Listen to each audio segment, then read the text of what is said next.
Here's some good advice for you boys. If you see a finger or something like it sticking up from the ground or from a tree, no matter how much you like it, don't put a ring on it. The Corpse Bride was inspired by a Jewish folktale called The Finger, which I covered here last year. But another Jewish folktale called The Demon in the Tree has a similar premise. But that one has a much more satisfying ending for its otherworldly bride. With Yom Kippur and the beginning of spooky season intercepting, I thought a Jewish folktale would be the perfect thing to launch off this year's Fucked Up Scary Tales with Liz. Ooh. Once upon a time, in the days before Germany called itself that, a rabbi's son was goofing around the forest with his friends. They were playing hide and seek, and when the boy saw a finger sticking out of the hollow of a tree, he figured he'd found one of his pals. How can I prank my friend so he'll never forget it? Oh, I know! I'll slip my ring on his finger and pretend we're getting married! That's an unconventional joke. Perhaps it says more about the jokester than he was ready to admit.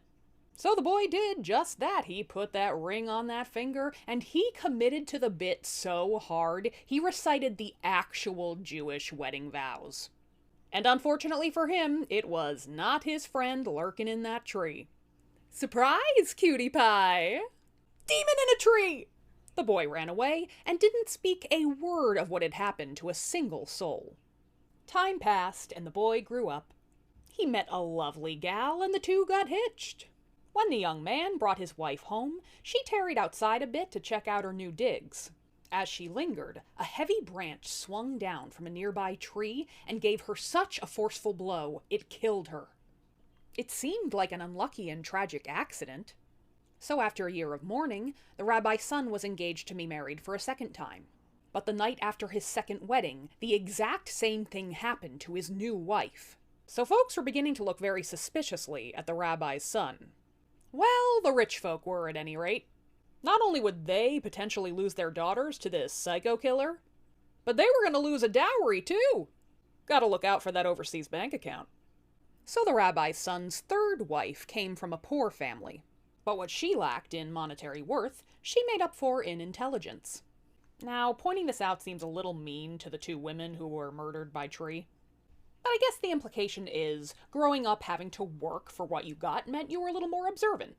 When the third wife stood outside the house by the tree, she observed a shadowy figure pull the tree branch back.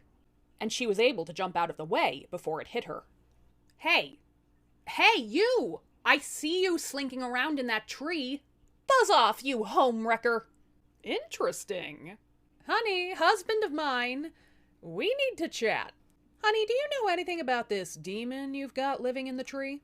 No, but it's weird you mention it because I met another demon in another tree. It's kind of a funny story, actually. Good, I could use a laugh, 'cause the demon in this tree tried to kill me. Oh, honey, what happened? She tried to slay me by branch. Oh, no! Hey, wait a minute.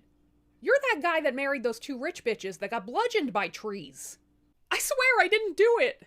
Clearly, that demon in the tree has it out for your wives. What on earth could have made her so angry? Maybe because I accidentally married her when I was a teen? Say what now?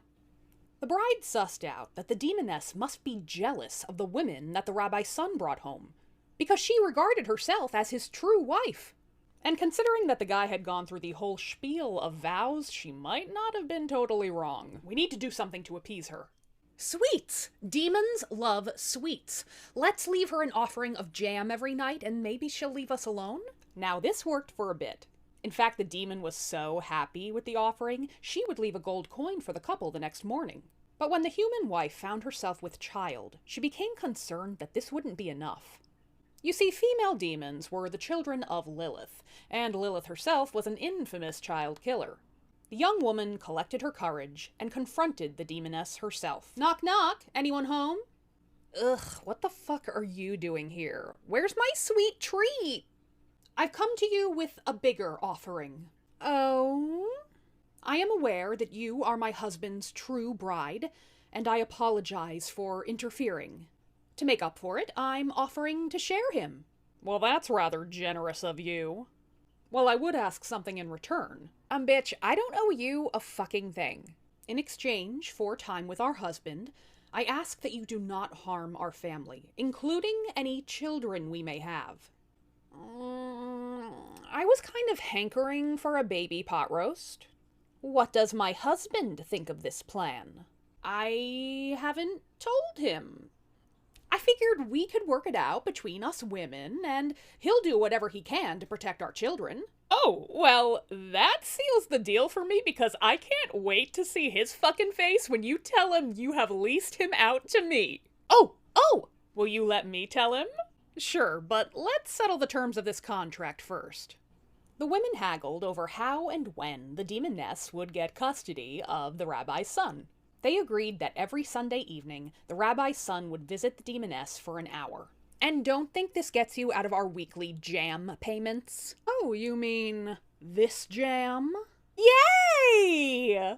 Honey, I'm home. Hey, what's, going on around here? Hey, babe, we need to talk. Babe? For the next 7 years, the rabbi's son visited the demoness in her tree every Sunday evening. What exactly did they get up to? Lord, I would love to know, but we are not privy to those details.